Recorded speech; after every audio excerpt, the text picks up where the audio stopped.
Hi student, एक बार फिर मैं अमित कुमार इलेक्ट्रोस्टैटिक्स का पार्ट 3 लेकर हाजिर हूँ, जिसमें हम लोग कूलम्ब्स बल और उसके एप्लीकेशंस के बारे में पढ़ेंगे। ठीक है, सबसे पहले हम लोग पढ़े थे चार्ज के बारे में। चार्ज एक सदिश राशि है या अदिश राशि है, तो हम लोग जानते हैं चार्ज एक अदिश राशि है। ठीक है, जिसका एसआई मात्रा क्या निकल के आया था? कूलम्ब आया था। क्या आया था? कूलम्ब आया था। और जिसको हम लोग क्या कहते हैं, डिफाइन करके लाए थे कि एम्पियर इंटू सेकेंड होता है। क्या होता है? एम्पियर इंटू सेकेंड होता है। बीमा जिसका होता है ए इंटू टी, ए इंटू टी होता है। और क्या जाने कि चार्ज के बारे में कि जो आवेश होता है संरक्षित होता है। क्या होता है? संरक्षित होता है, मतलब कि charge neither be created not be destroyed, it can transform from one form to another form. मतलब चार्ज के बारे में बताया गया कि यह एक रूप से दूसरे रूप में बदला जा सकता है, लेकिन ना तो उत्पन्न किया जा सकता है ना ही नष्ट किया जा सकता है। क्लियर? अब आगे देखिए, तो हम लोग जानना चाहेंगे मास और चार्ज में क्या अंतर है। मास के बारे में भी ग्रेविटेशन में पढ़ते हैं हम लोग, और सब जगह पढ़ते हैं। मास इंडिपेंडेंट होता है, मतलब कि कहीं भी जाइए तो मास नहीं बदलता है, लेकिन ग्रेविटेशन के आधार पे हमारा क्या बदलता है? द्रव्यमान बदलता है, वेट बदलता है, ऐसा पढ़ने का रहता है ग्रेविटेशन में। तो इसमें भी इलेक्ट्रोस्टैटिक फोर्स ऑफ अट्रैक्शन या रिपल्सन, या फिर आप बोल सकते हैं कि ग्रेविटेशन फोर्स, इन दोनों के बीच सिमिलरिटी पढ़ने का है, इन दोनों के बीच डिफरेंस पढ़ने का है, अंतर या समानता, या फिर बोल सके तो सबसे पहले हम लोग जाने मास और चार्ज क्या होता है। क्योंकि जैसे ही ग्रेविटेशन की बात किया जाएगा तो उसमें मास की बात आएगी, है ना। क्या होता है? ग्रेविटेशन फोर्स बराबर जी m1 m2 बटा आर स्क्वायर, जहाँ पे m1 m2 क्या होता है? Mass of the body, mass of the two particle, and r क्या है? Distance of the two particle. ठीक है, तो जहाँ पे कैपिटल जी का मान होता है 6.67 गुणे 10 के power minus 11 newton metre square पर केजी स्क्वायर। लेकिन जब यहीं पर बात आ जाएगा इलेक्ट्रोस्टैटिक फोर्स जिसे कूलम्ब ने निकाला, तो कैपिटल के होता है। कितना होता है? कैपिटल के होता है इसका कांस्टेंट। ठीक है, तो कांस्टेंट की बात आएगी तो यहाँ पे होता है 6.67, नहीं, वो तो 10 के power minus 11 newton metre square पर केजी स्क्वायर होता है किसमें? ग्रेविटेशन में। लेकिन यहाँ पे कितना आएगा? 9 गुने 10 के पावर 9, 9 गुने 10 के पावर 9, और क्या होता है? न्यूटन मीटर स्क्वायर पर कूलम्ब स्क्वायर। वहाँ क्या था? न्यूटन मीटर स्क्वायर पर केजी स्क्वायर। यहाँ क्या होगा कांस्टेंट? न्यूटन मीटर स्क्वायर पर कूलम्ब स्क्वायर, क्योंकि यहाँ आवेश की बात हो रही है, वहाँ चार्ज की बात हो रही है, वहाँ मास की बात हो रही है, यहाँ पे चार्ज की बात हो रही है। तो हम लोग इस डिफरेंस में देखना चाहेंगे मास और चार्ज में अंतर। पहले क्या जानना चाहेंगे? मास और चार्ज में अंतर। तो एक तरफ हम लोग हेडिंग लगाएंगे, ठीक है, मास, एक तरफ देखेंगे चार्ज, कि पहले मास और चार्ज हम क्यों जाने ये भी बता दिए, क्योंकि ग्रेविटेशन से इसकी तुलना की जाती है, ग्रेविटेशन से इसकी तुलना की जाती है, इसलिए कि मास और चार्ज के बारे में जानना था, हमको कोई मतलब नहीं था मास के बारे में जानना। ठीक है, तो मास के बारे में जानते हैं कि मास इज ऑलवेज पॉजिटिव, मतलब मास हमेशा क्या होता है? द्रव्यमान की बात किया जाए तो हमेशा क्या होगा? धनात्मक होता है। द्रव्यमान हमेशा धनात्मक होता है। लेकिन बात वही चार्ज की हो जाए तो चार्ज धनात्मक भी हो सकता है और ऋणात्मक भी हो सकता है। क्लियर? न्यूट्रल रहेगी तो शून्य हो जाएगी, तब तो न्यूट्रल को तो हम लोग चार्ज बोलते ही नहीं। ठीक है, तो द्रव्यमान हमेशा धनात्मक होगा, पॉजिटिव।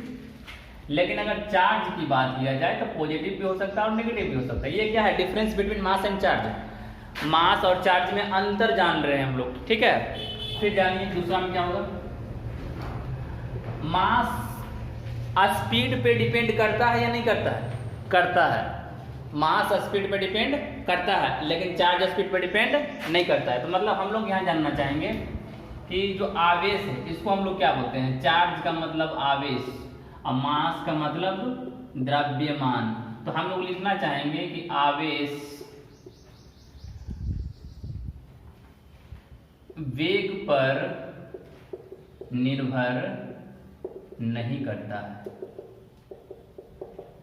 ठीक है, लेकिन अगर यहाँ की बात आ जाए तो यहाँ पर लिखना होगा कि द्रव्यमान वेग पर निर्भर करता है। द्रव्यमान वेग पर निर्भर करता है। एक फॉर्मूला निकल के आया था, मास बराबर m0 बटा √1 माइनस v स्क्वायर बटा c स्क्वायर। ये फॉर्मूला जानते हैं? ठीक है, ये आगे आएगा, ठीक है। बहुत सारे वैज्ञानिकों ने इस फॉर्मूला निकाला था, ठीक है। बहुत सारे वैज्ञानिकों ने, सॉरी, कुछ वैज्ञानिकों ने कैलकुलेशन करके ये फॉर्मूला निकाला। मतलब ये क्या हो गया कि m बराबर m नॉट बटा अंडर रूट 1 बटा b स्क्वायर बटा c स्क्वायर। इसका मतलब समझाते हैं। m नॉट का मतलब जहां पर होता है क्या, रेस्ट मास। रेस्ट मास बोलने का मतलब है जब इंसान क्या हो, वेलोसिटी में ना हो, स्थिर अवस्था में हो। जब क्या हो, स्थिर अवस्था में हो। और यहाँ पर m का मतलब हो गया मास of the body, mass of the body. तो एक चीज आप याद रखिए कि जब वस्तु स्थिर अवस्था में हो, मतलब वेलोसिटी जीरो हो, वेलोसिटी जीरो होगा तब 1 माइनस 0 0, तो m नॉट m के बराबर हो जाएगा। इसका मतलब क्या हुआ कि जब कोई वस्तु स्थिर अवस्था में हो तब उसकी मास of the body rest mass के बराबर होगा। तो क्या हम दौड़ने लगे, क्या हम दौड़ने लगे तो हमारा वजन बढ़ जाएगा? इसका मतलब यही बोलना है ना। हम लोग जब, हाँ, बढ़ जाएगा, श्योर बढ़ जाएगा, तो बढ़ेगा। हम दौड़ेंगे तो हमारा वजन बढ़ेगा। यह फॉर्मूला प्रूफ करता है कि अगर हम लोग दौड़े तो हमारा वजन क्या होगा, बढ़ेगा। लेकिन कैसे दौड़ेंगे? स्पीड ऑफ लाइट के तुलना में दौड़ेंगे तब इन्फिनाइट हो जाएगा। स्पीड ऑफ लाइट समझ, 3 गुना 10 के पावर 8। यहाँ पर c है क्या, c स्पीड ऑफ लाइट है। और स्पीड ऑफ लाइट कितना होता है, 3 गुना 10 के पावर 8 मीटर पर सेकेंड। जब इसके स्पीड से दौड़िएगा ना तो आपका जो मास है, mass of the body infinite हो जाएगा, अनंत हो जाएगा। इसीलिए बोला जाता है कि जब किसी पार्टिकल को, ठीक है, क्या किया जाता है, स्पीड ऑफ लाइट से गुजारा जाता है तो क्या माना जाता है उसे, इन्फिनाइट, ठीक है। उसकी मास को क्या माना जाता है, इन्फिनाइट माना जाता है। अब देखिए m नॉट का मतलब है रेस्ट मास, मतलब यहाँ वेलोसिटी अगर कुछ नहीं है तो rest mass mass of the body के बराबर हो जाएगा, ठीक है। जैसे हम अभी खड़ा है, दौड़ नहीं रहे हैं, तो मेरा रेस्ट मास और मास ऑफ द बॉडी बराबर होगा। अगर हम दौड़ने लगे तो मास में कुछ इंक्रीज हो जाता है या फिर कुछ डिक्रीज होता है, ऐसा बोला जाता है, ठीक है। लेकिन आप खुद देखिए कि इंक्रीज डिक्रीज होने की बात है। हमारी वेलोसिटी इतना कम रहेगा, कितना दौड़ेंगे, 100 मीटर पर सेकेंड, 1000 किलोमीटर पर सेकेंड। उसके मुताबिक जो 3 गुना 10 के पावर 8 मीटर 3 लाख है, वो तो बहुत ज़्यादा है। एक बहुत ज़्यादा, एक बहुत कम। उसके रिस्पेक्ट में अगर हम लोग क्या करेंगे, निकाल लेंगे तो हमारा वेलोसिटी क्या हो जाएगा, 0। जब हमारा वेलोसिटी 0 हो जाएगा तो रेस्ट मास क्या हो जाएगा, मास ऑफ द बॉडी के इक्वल हो जाएगा। इसलिए कभी हम दौड़ते भी हैं तो हमें पता नहीं चलता है कि हमारा स्पीड, हमारा मास बढ़ा या हमारा मास घटा, बढ़ेगा। अगर ऐसे इस तरीके से हम दौड़ेंगे, मतलब इसके नज़दीक जाएंगे, इसी के नज़दीक, तो हमारा मास बढ़ेगा, घटेगा नहीं, क्या होगा, बढ़ेगा। खुद देख लीजिए, जैसे हम ले गए, मान लीजिए कितना, सी के आसपास ले गए, तो 1 में से घट जाएगा। अब नीचे 1 से कम रहेगा और ऊपर ज़्यादा रहेगा, तो बढ़ेगा घटेगा। हम बताएं तो कि अंश में अगर हर में मान अगर 1 से कम हो जाए तो क्या होता है, हर अंश का मान बढ़ जाता है, जानते हैं ना। अगर नीचे वाला मान 1 से कम हो जाता है तो ऊपर का मान क्या होता है, ऑटोमेटिक बढ़ जाता है। जैसे 1/0.01, इसका मतलब क्या हुआ, 100 हो गया। कितना हो गया, नहीं हुआ, 200 पर चला गया, 100 गुना हुआ ना। अगर नीचे का मान 0.01 हो गया, इसका मतलब आपका 100 गुना बढ़ गया, बढ़ा ना। वही बात है कि अगर वेलोसिटी आपका स्पीड ऑफ लाइट के पास चला जाए, मतलब उसके रेंज में चला जाए, 10 की पावर 8 के रेंज में या फिर 6 के रेंज में, 5 के रेंज में, तब आपकी speed, mass of the body है, आपका जो मास है वो बढ़ा हुआ फील होगा। क्या होगा, बढ़ा हुआ फील होगा। अब यही चीज़ कैसे बढ़ता है बताते हैं। लिफ्ट में कभी चढ़े होंगे, लिफ्ट में जब ऊपर जाते हैं ना, आपको ऐसा फील होता है कि आपका वजन क्या हो रहा है, बढ़ रहा है। लिफ्ट में चढ़कर फील कीजिए, ठीक है। तो स्पीड जहाँ पर बढ़ेगा तो आपका वजन फील होगा। लेकिन वहाँ पे और भी रूल लगता है, mg वगैरह पढ़ाया 11th में पढ़ने का, ठीक है ना। पूरा आप लोग 11th कोरोना काल में ख़त्म कर दिए, इसलिए पढ़ नहीं सके। 11th बहुत जरूरी है, ठीक है ना। वहाँ पर फील होता है कि हमारा वजन बढ़ रहा है, ठीक है। तो हम लोग यहाँ पर क्या जाने कि आवेश वेग पर निर्भर नहीं करता है, लेकिन मास वेग पर निर्भर करता है। ये सब चीज़ जान लीजिए, ठीक है। तभी हम लोग कूलम्ब्स लॉ पढ़ेंगे। हमने 10 मिनट यहाँ पे दिया आप लोगों को केवल मास और चार्ज को समझाने में। मतलब साफ साफ बात है कि वेलोसिटी हमारा ज़्यादा होगा तो मास ऑफ द बॉडी क्या होगा, बढ़ेगा। रेस्ट मास वैसा मास होता है जो कि हम लोग रेस्ट में होते हैं। लेकिन हम लोगों का कितना भी दौड़ ले, लेकिन स्पीड ऑफ लाइट से कम ही रहेगा, जिस कारण से रेस्ट मास और मास ऑफ द बॉडी क्या होता है, इक्वल होता है। क्लियर, यहाँ तक का कॉन्सेप्ट समझ में आ गया, ठीक है। मास के बारे में समझ गए, चार्ज के बारे में समझ गए। ये हमने इसलिए समझाया क्योंकि अभी हम ग्रेविटेशनल फोर्स और कूलम्ब फोर्स को क्या करेंगे, इक्वेट करेंगे। इस कारण से इसको हम समझे, ठीक है। अभी हम लोग कूलम्स लॉ को पढ़ लेते हैं। क्या करते हैं, कूलम्स लॉ को देखते हैं। चलिए हेडिंग लगाइए, कूलम का नियम।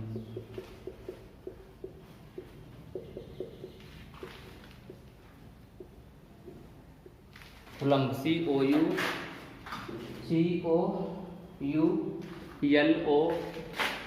COULOMB, Coulomb's law. Coulomb's law नाम में क्या रखा है, कूलम्स लॉ। अब आगे देखें, इसमें बोला गया है पॉइंट चार्ज की बात किया। कूलम्स ने कितना ईस्वी बताइए, 1785। कूलम्स नामक वैज्ञानिक ने 1785 ईस्वी में, कहाँ का वैज्ञानिक था, फ्रांस का वैज्ञानिक था। फ्रांस का वैज्ञानिक C.A. कूलम्ब, पूरा नाम क्या था, C.A. कूलम्ब। फ्रांस का वैज्ञानिक C.A. कूलम्ब 1785 ईस्वी में फ्रांस के कूलम्ब नामक वैज्ञानिक ने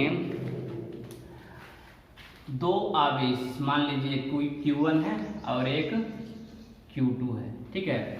दो आवेश ले लिया यहाँ पर, Q1 और Q2। बोर्ड पे दिख रहा है, हाँ दिख तो रहा है लेकिन काफ़ी छोटा छोटा दिख रहा है, ठीक है। हमको बड़ा बड़ा दिखाना है कूलम्स लॉ को। तो हमने क्या यहाँ पर लेना है, दो चार्ज लेना है, लेकिन हम बड़ा बड़ा ले रहे हैं, लेकिन छोटा छोटा की बात किया गया। यहाँ पर Q1 है, यहाँ पर Q2 है, क्योंकि दिख सके, विजुअल हो सके, इसलिए। दो फोर्स की बात किया जाए, ठीक है, दो फोर्स की बात किया जाए तो ये धनात्मक भी हो सकती है, दोनों ऋणात्मक भी हो सकती है, एक धनात्मक एक ऋणात्मक भी हो सकती है। तो कूलम्स ने बताया क्या, कूलम्ब से पहले की खोज क्या थी कि दो आवेशों के बीच क्या लगता है, विद्युत बल लगता है। क्या लगता है, इलेक्ट्रिक फोर्स लगता है। ऐसा बता दिया गया था पहले, इलेक्ट्रिक फोर्स मतलब विद्युत बल।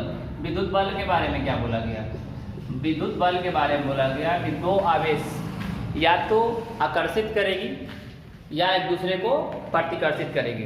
आकर्षित करने की बात हुई थी कि दो सजातीय आवेश, मतलब प्लस प्लस हो या फिर माइनस माइनस हो, तो एक दूसरे को क्या करेगी, प्रतिकर्षित करेगी। लेकिन जब दो आवेश एक दूसरे से विजातीय हो, एक प्लस हो एक माइनस हो, तब एक दूसरे को आकर्षित करेगी, ठीक है। तो बोला गया कि इन दोनों आवेशों के बीच एक बल लगता है, जिस बल को हम लोग विद्युत बल बोलते हैं। क्या बोलते हैं, विद्युत बल बोलते हैं, इलेक्ट्रिक फोर्स। तो काउंट कैसे किया गया, दोनों आवेशों के बीच एक डिस्टेंस r मान लिया गया, ठीक है, कुछ दूरी पे रखा गया है। तो यहाँ पर Q1 Q2 क्या है, Q1 Q2 दो आवेश है।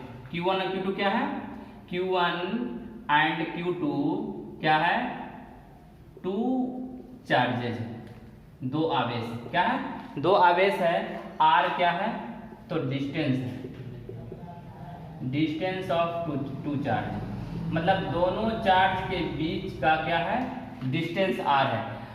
Q1 Q2 क्या है, दो चार्ज है, दो आवेश है। r क्या है, डिस्टेंस ऑफ टू चार्जेस है। तो इन्होंने एक फोर्स लगाया और बताया कि फोर्स के बारे में बताया कि दोनों के बीच एक बल लगता है, जिसे हम लोग विद्युत बल बोलते हैं, इलेक्ट्रिक फोर्स बोलते हैं, ठीक है। बाद में इसी को बोल दिया गया क्या, इलेक्ट्रिक फोर्स ऑफ क्या, इलेक्ट्रिक फोर्स बोला गया। आज बाद में इसी फोर्स को इन्हीं के नाम पे कूलम्ब फोर्स भी कहा जाने लगा। क्या कहने लगा, कूलम्ब फोर्स। क्या बोले इन्होंने, पहला बोला कि दोनों आवेश के गुणनफल के, दोनों आवेश के गुणनफल के समानुपाती होता है यह विद्युत बल। क्लियर, पहला ये रूल था। दूसरा इन्होंने क्या रूल दिया कि इन दोनों बलों के दूरी का वर्ग, इन दोनों आवेशों के दूरी के वर्ग का व्युत्क्रमानुपाती होगा विद्युत बल। बोलने का मतलब क्या हुआ कि जितना बड़ा बड़ा आवेश होगा उतना ही बल उस पर ज़्यादा लगेगा।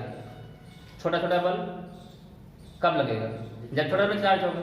सही बात है, मतलब बोलना क्या चाह रहा था कि छोटा छोटा आवेश रहेगा तो छोटा छोटा बल लगेगा, बड़ा बड़ा आवेश रहेगा तो बड़ा बड़ा बल लगेगा। समझ रहे हो ना। Q1 Q2 बोलने का मतलब इन्वर्सली प्रोपोर्शनल नहीं है, डायरेक्टली प्रोपोर्शनल है। व्युत्क्रमानुपाती ना होकर समानुपाती है, जिसे अनुक्रमानुपाती बोलते हैं। समानुपाती बोलने का मतलब है कि बड़ा बड़ा चार्ज रहेगा तो बड़ा बड़ा बल लगेगा ज्यादा ज्यादा, ठीक है। अगर छोटा छोटा चार्ज रहेगा तो छोटा छोटा बल लगेगा, ठीक है। नीचे वाला क्या बोलना चाह रहा था? नीचे वाला बोलना चाह रहा है कि डिस्टेंस अगर क्या कर दो, दूर दूर कर दो तो दोनों के बीच प्यार घट जाएगा, है कि नहीं? मतलब साफ बोलने का मतलब है कि डिस्टेंस को बढ़ा दो तो दोनों के बीच अट्रैक्शन या रिपल्सन कम जाएगा। अगर डिस्टेंस घटा दो तो दोनों के बीच क्या हो जाएगा? प्यार बढ़ जाएगा। मतलब बोलने का मतलब है कि दोनों के बीच अट्रैक्शन या रिपल्सन बढ़ाने के लिए डिस्टेंस को घटाना पड़ेगा, डिस्टेंस को घटाना पड़ेगा। अब चार्ज तो मिलेगा नहीं कि चार्ज लेकर के समझ लीजिएगा, मैग्नेट लेकर समझ लीजिए, क्योंकि करंट का और मैग्नेट का दोनों का एक ही थ्योरी होता है। मैग्नेट में भी यही है, सेम रूल है, उसमें भी m1 इंटू m2 बटा r स्क्वायर होता है, उसमें भी, ठीक है ना। जैसे ग्रेविटेशन में होता है g m1 m2 बटा r स्क्वायर, इलेक्ट्रोस्टैटिक फोर्स में होता है क्या? k q1 q2 बटा r स्क्वायर। उसी तरह से मैग्नेट में भी होता है m1 m2 बटा r स्क्वायर, मतलब उसका प्रॉपर्टी भी यही है। और उसमें भी सेम प्रॉपर्टी है, उसमें भी रिपल्सिव होता है, अट्रैक्टिव होता है, दोनों में। सेम पोल में क्या होगा? समान ध्रुव में क्या होता है? प्रतिकर्षण, और असमान ध्रुव में, ठीक है, अपोजिट पोल में क्या होता है? आकर्षण होता है। तो यहाँ पे भी सेम है। मत आप क्या कीजिए, चार्ज तो मिलेगा नहीं, कहाँ से छोटा चार्ज लाइएगा? तो आप क्या करना है? दो को छोटा छोटा क्या करना है? चुंबक ले लेना है। बड़ा बड़ा चुंबक रहेगा तो एक दूसरे को ज्यादा आकर्षित करेगा या प्रतिकर्षित करेगा, छोटा छोटा चुंबक रहेगा तो एक दूसरे को आकर्षित और प्रतिकर्षित कम करेगा। साथ ही साथ क्या होगा कि अगर उसके बीच का डिस्टेंस घटा देते हैं, आकर्षण या प्रतिकर्षण ज्यादा करता है, अगर डिस्टेंस को बढ़ा देते हैं तो आकर्षण या प्रतिकर्षण कम करता है। सब बातें आदमी में भी यही होता है कि किसी भी दो आदमी से प्रॉब्लम है तो उससे दूर दूर हो जाना चाहिए, प्यार तकरार सब खत्म, ठीक है। अब नजदीक है तो क्या होता है? प्यार भी होता है और तकरार भी होता है। वही बात इसमें भी है, मतलब निजी जिंदगी का ये लागू हो रहा है, ठीक है, कि डिस्टेंस हटाइए प्यार बढ़ाइए, ठीक है, और डिस्टेंस बढ़ाइए प्यार घटाइए। साफ साफ बोलने का इनका मतलब हुआ कि दो आवेशों के बीच लगने वाला बल दूरी का वर्ग का व्युत्क्रमानुपाती, मतलब डिस्टेंस बढ़ेगा तो अट्रैक्शन या रिपल्सन घटेगा, दूरी को घटाइएगा अट्रैक्शन रिपल्सन बढ़ेगा। चार्ज छोटा छोटा होगा तो बल कम लगेगा, चार्ज बड़ा बड़ा होगा तो बल ज्यादा लगेगा। उम्मीद है समझ गए होंगे।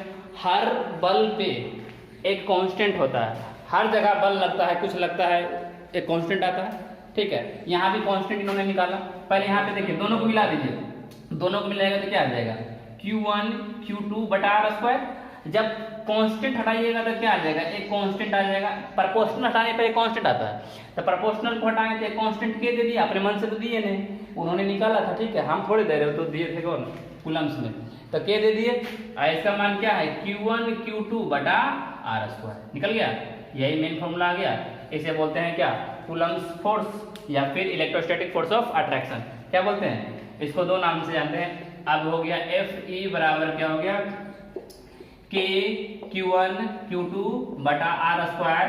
अब इस k के जगह पे इन्होंने क्या किया? 1/4 पाई एप्सिलॉन नॉट लिया। ठीक, क्या लिया? k के जगह पे 1/4 पाई एप्सिलॉन नॉट लिया, जिसका मान होता है 9 × 10 के पावर 9 न्यूटन मीटर स्क्वायर पर केजी स्क्वायर। उतारिए, ठीक है, सूत्र कर। हाँ, यहाँ पर केजी स्क्वायर नहीं होगा बल्कि कूलम्ब स्क्वायर होगा। क्यों? क्योंकि हम लोग यहाँ पे तो ग्रेविटेशन पढ़ नहीं रहे हैं, मास तो ले नहीं रहे हैं, यहाँ पे क्या ले रहे हैं? छोटे छोटे या बड़े बड़े चार्ज ले रहे हैं, ठीक है। तो इस कारण से हम यहाँ पर क्या करेंगे? कूलम्ब लेंगे। कैसे आया ये भी जानेंगे कि k का मान 9 × 10⁻⁹ तो हम बता नहीं सकते हैं, क्योंकि ये तो वैज्ञानिक ने काउंट करके बताया, ठीक है, कि 9 × 10⁻9 आता है। क्लियर? लेकिन ये जो आ जाएगा, अगर इलेक्ट्रॉन लेकर के बनाएंगे, मान लीजिए दोनों इलेक्ट्रॉन है, ठीक है, यहाँ डिस्टेंस 1 लेंगे तो फिर आ जाएगा 9 × 10⁻9। लेकिन हम यहाँ पे इसकी बात नहीं कर रहे हैं, यहाँ पे हम ही बात करेंगे ऐसा ही मात्रा न्यूटन मीटर स्क्वायर पर कूलम्ब स्क्वायर कैसे हुआ, ये जानेंगे। तो हमने यहाँ पर क्या सीखा कि ये इलेक्ट्रोस्टैटिक फोर्स है, जिसे हम लोग क्या बोलते हैं? कूलम्ब बल बोलते हैं। क्या बोलते हैं? इसका नाम पड़ गया कूलम्ब बल। और इसे क्या बोलते हैं? स्थिर वैद्युत बल। क्या बोलते हैं? स्थिर वैद्युत बल भी बोलते हैं, स्थिर वैद्युत बल। इंग्लिश में क्या बोलते हैं? Electrostatic force. अट्रैक्शन भी होता है और रिपल्सन भी होता है। ठीक है, तो यहाँ तक तो आप लोगों को समझ में आ गया होगा। ठीक है, अभी भी जगह है यहाँ पे, हम लोग समझेंगे आगे। देखिए, अब हम लोग को जानना है कि एसआई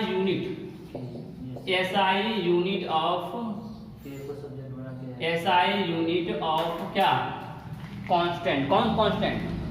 तो कूलम कांस्टेंट बोल सकते हैं, इलेक्ट्रोस्टैटिक फोर्स ऑफ कांस्टेंट बोल सकते हैं।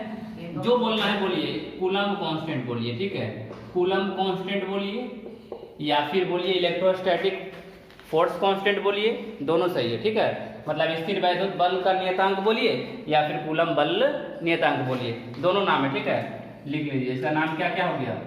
इसका हो गया स्थिर वैद्युत नियतांक या फिर कूलम्ब नियतांक।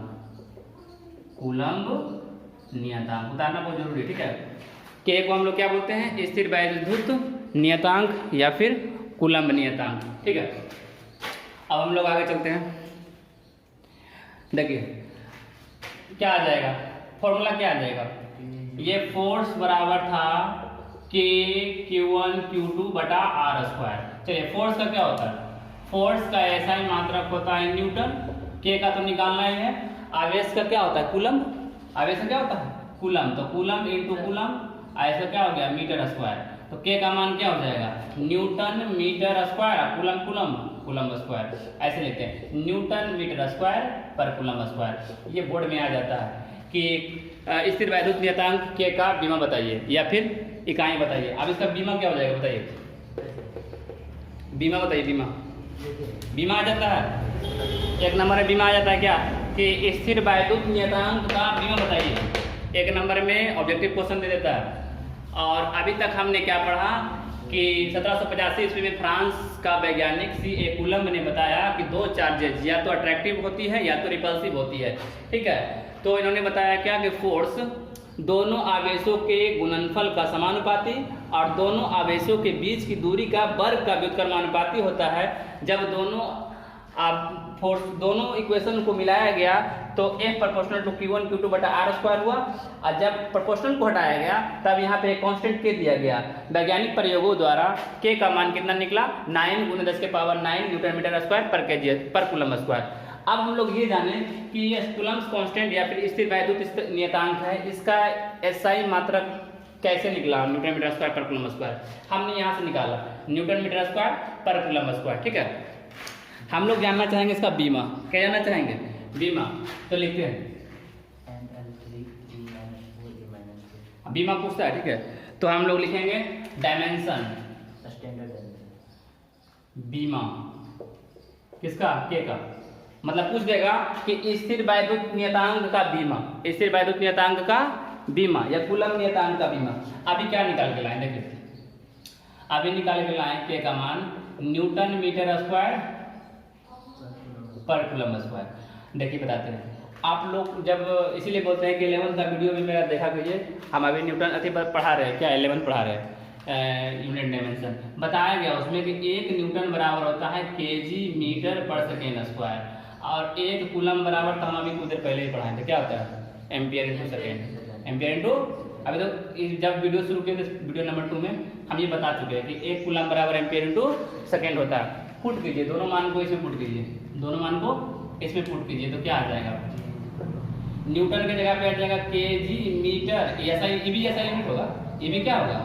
ऐसा यूनिट होगा, और ये भी क्या है? ऐसा यूनिट है, केजी मीटर पर second square into metre square, और इसका मान क्या हो जाएगा?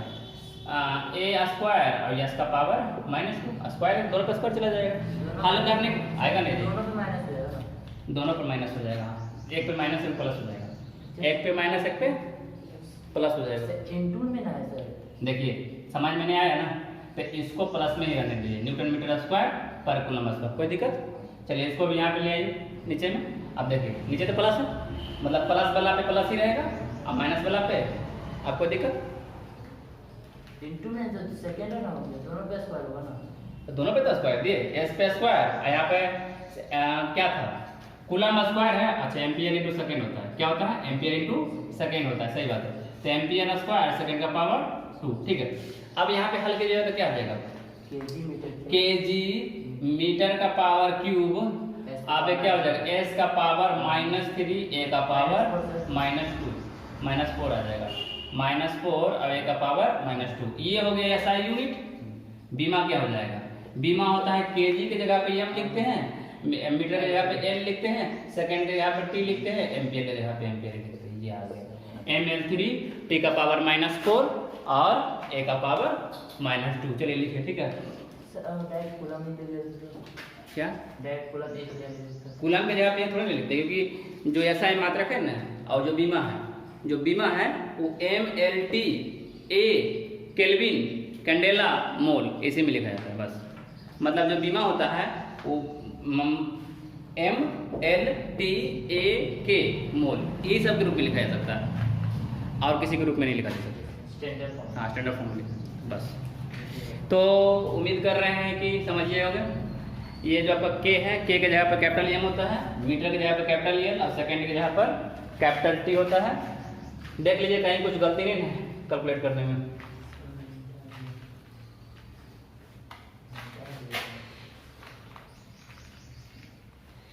आगे बताना है हमको।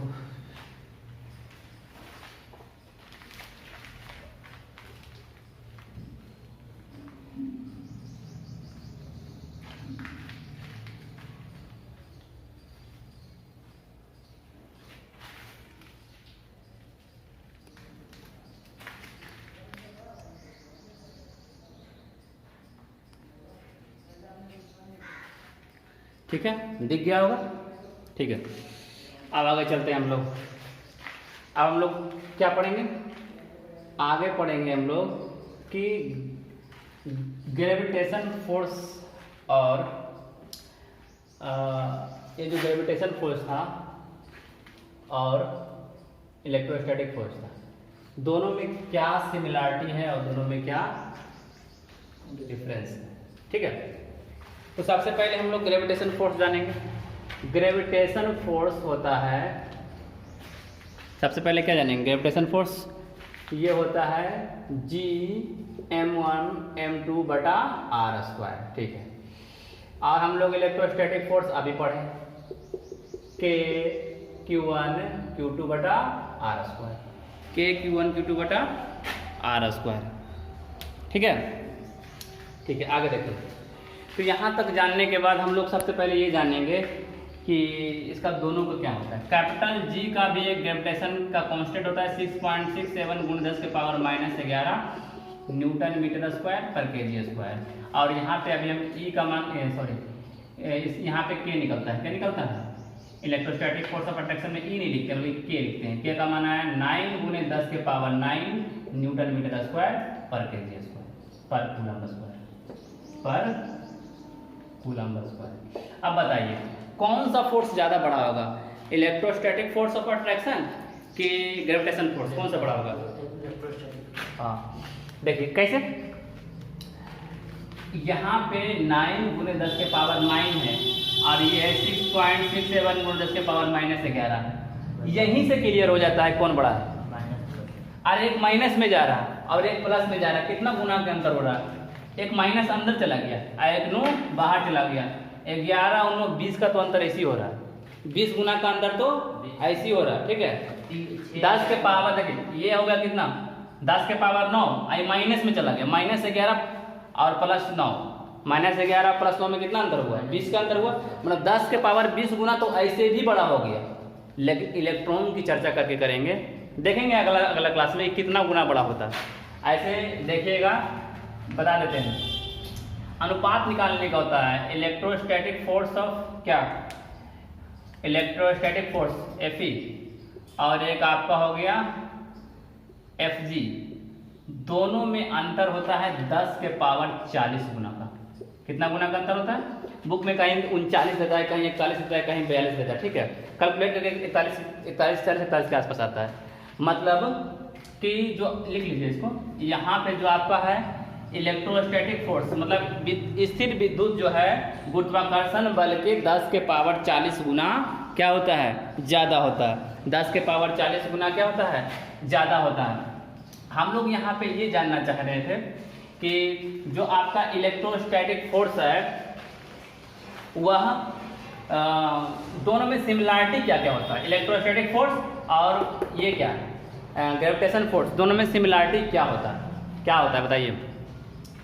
तो हम लोग पहले समानता देखेंगे, ठीक है, समानता सिमिलरिटी, दोनों में सिमिलरिटी क्या है। देखिए सबसे पहला सिमिलरिटी क्या था कि दोनों का दोनों इनवर्स लॉ को पालन करता है, ठीक है। क्या करता है, लिखना होगा गुरुत्वाकर्षण बल और स्थिर वैद्युत बल, स्थिर वैद्युत बल, गुरुत्वाकर्षण बल को F से दिखाते हैं और स्थिर वैद्युत बल को Fe से, दोनों क्या पालन करता है, इनवर्स लॉ का पालन करता है, ये लिखना होगा, ठीक है।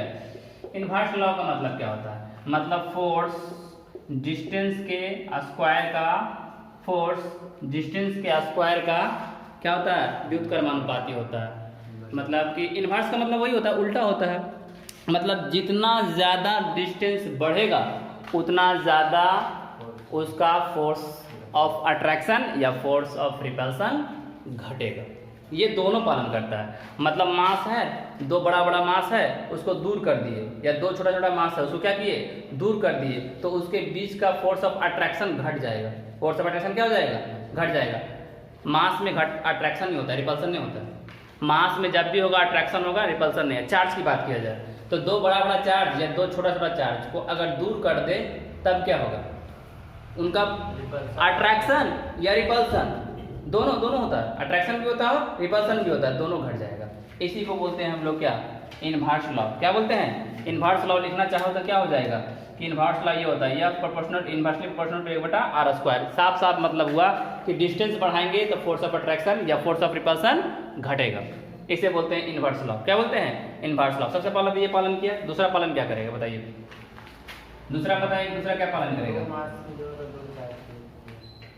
हाँ, मतलब कि यहाँ देखिए दूसरा ये हो जाएगा कि अगर फोर्स ऑफ ग्रेविटेशन मास के प्रोपोर्शनल होता है, मतलब बड़ा बड़ा मास रहेगा तो उस पर अट्रैक्शन ज्यादा होगा।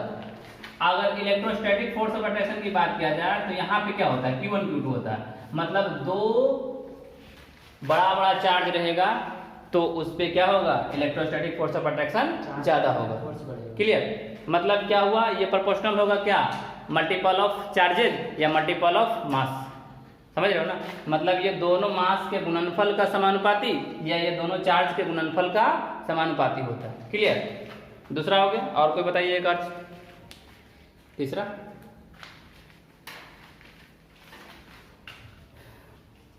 और कोई है जो इसमें सिमिलरिटी दिख रहा है आपको, क्या, ये बल दोनों दरमियान को जोड़ने वाली सेंटर है। हाँ देखिए मेन तो ये है कि सेंटर रेखा पे लगाते हैं। तीसरा मतलब मान लीजिए ये आपका Q1 Q2 है, ये आपका M1 M2 है, दोनों क्या लगेगा, सेंटर पे लगेगा, ये बताना चाह रहे हैं। मतलब तीसरा हो गया कि दो आवेश रहे या फिर दो मास रहे, दोनों लाइन ज्वाइनिंग वाला सेंटर पे लगेगा। मतलब इसका जो लाइन ज्वाइन कर रहा है बीचों बीच सेंटर, सेंटर ऑफ मास या centre of charge, centre of mass या सेंटर ऑफ चार्ज। लेकिन संयोग से सेंटर ऑफ मास पढ़ने का है लेकिन सेंटर ऑफ चार्ज पढ़ने का नहीं है, ठीक है।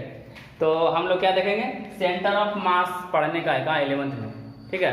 तो हम लोग क्या देखेंगे कि सेंटर ऑफ मास पे या सेंटर ऑफ चार्ज पे वर्क करता है, सेंटर ऑफ मास या सेंटर ऑफ चार्ज पे वर्क करता है। ये हो गया इसका सिमिलरिटी। तो साथ ही साथ हम लोग इसका क्या देख लेते हैं, ये भी देख, क्या क्या देखें हम लोग, ये देखें कि G का मान 6.67 × 10⁻11 न्यूटन मीटर स्क्वायर पर केजी स्क्वायर, K का मान 9 × 9 न्यूटन मीटर स्क्वायर पर कूलम स्क्वायर। और दोनों जो इलेक्ट्रोस्टैटिक फोर्स ऑफ अट्रैक्शन और ग्रेविटेशन फोर्स ऑफ अट्रैक्शन दोनों जो होता है 10 के पावर 40 गुना होता है। मतलब इलेक्ट्रोस्टैटिक फोर्स ऑफ अट्रैक्शन ज्यादा होता है और ग्रेविटेशन फोर्स क्या होता है, कम होता है। कैसे होता है हम कैलकुलेशन के माध्यम से अगले क्लास में देखेंगे, ठीक है। तो हम लोग इतना देखें। अब समानता में क्या देखें, समानता में यही देखें कि गुरुत्वाकर्षण बल और स्थिर विद्युत बल जो बल है दोनों क्या करता है, मास के या चार्ज के समानुपाती होता है और दोनों का दोनों क्या करता है, इनवर्स लॉ को पालन करता है। तीसरा क्या पढ़े, तीसरा हम लोग यही पढ़े कि यह जो दोनों आपका चार्ज या मास है, ठीक है, इन दोनों के लाइन ज्वाइनिंग वाला पार्टिकल है, लाइन ज्वाइनिंग पे जो फोर्स लगेगा लाइन ज्वाइनिंग के आधार पे लगता है, ठीक है, मतलब जो दोनों लाइन एक दूसरे को ज्वाइन करता है उस पे अट्रैक्शन या उसी के अगेंस्ट आपका रिपल्सन काम करता है, ठीक है। अब यहाँ पे जानते हैं डिफरेंस क्या होता है। डिफरेंस असमानता या भिन्नता जिसको बोलते हैं, क्या बोलते हैं, भिन्नता दोनों में क्या है, अंतर, ठीक है, अंतर बोलते हैं इसे, क्या बोलते हैं, अंतर।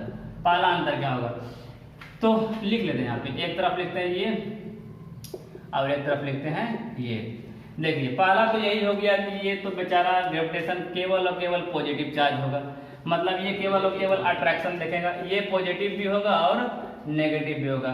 साफ बोले तो इसमें केवल आकर्षण होगा, इसमें आकर्षण के साथ प्रतिकर्षण भी होगा, आकर्षण के साथ प्रतिकर्षण भी होगा।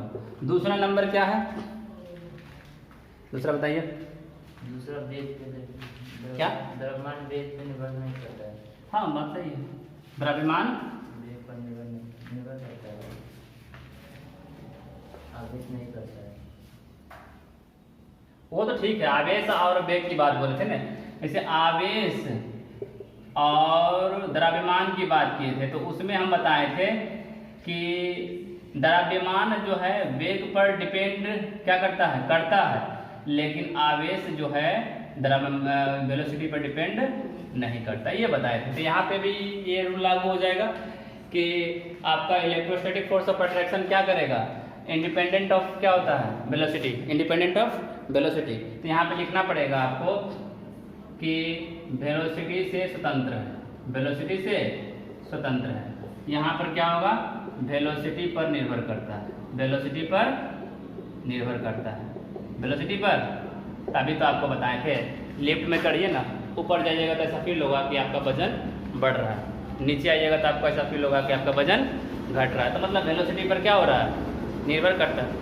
वेलोसिटी बढ़ेगा आपका वजन बढ़ेगा, वेलोसिटी घटेगा आपका वजन, ऐसा फील होगा कि घटेगा, लेकिन घटे उठेगा नहीं।